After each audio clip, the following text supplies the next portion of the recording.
Hi, this is Wayne, and I want to talk to you about ways you can set yourself up for failure or success. Last night, I took my wife to a fast casual dining place that we like, that to me has always been a great example of how to treat customers, and they've had a phenomenal reputation. Although lately, I kind of think they're slipping. And here's what happened last night. As we were walking up, it was actually a slow period in the restaurant, and one of the entrances is near the big drive-through. That's a double lane drive-through, but no one was in the drive-through. No customers were in the drive-through, but there were three employees milling around right in front of the door. As a matter of fact, they were kind of blocking the door, and they were just talking to each other and shooting the breeze. And we actually had to weave our way through them and ask them, hey, excuse us, so we could open the door and go in.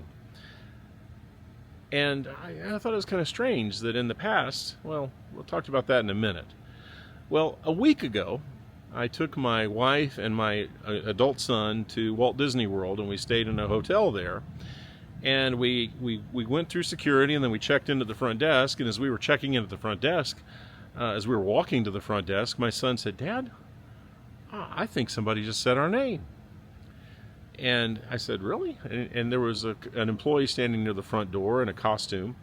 And then as we're leaving, he said, "Goodbye, young Olson, and goodbye, Mr. and Mrs. Olson. Have a great visit."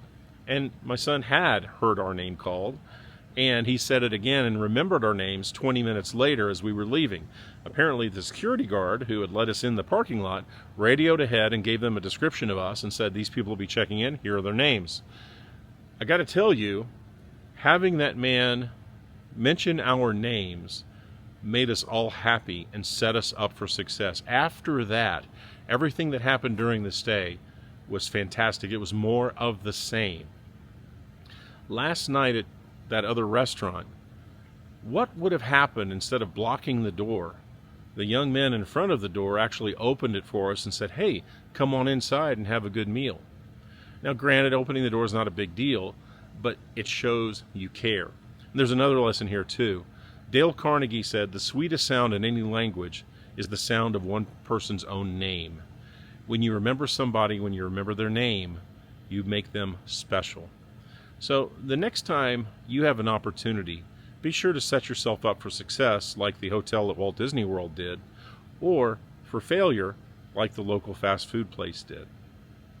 That's a free tip for you.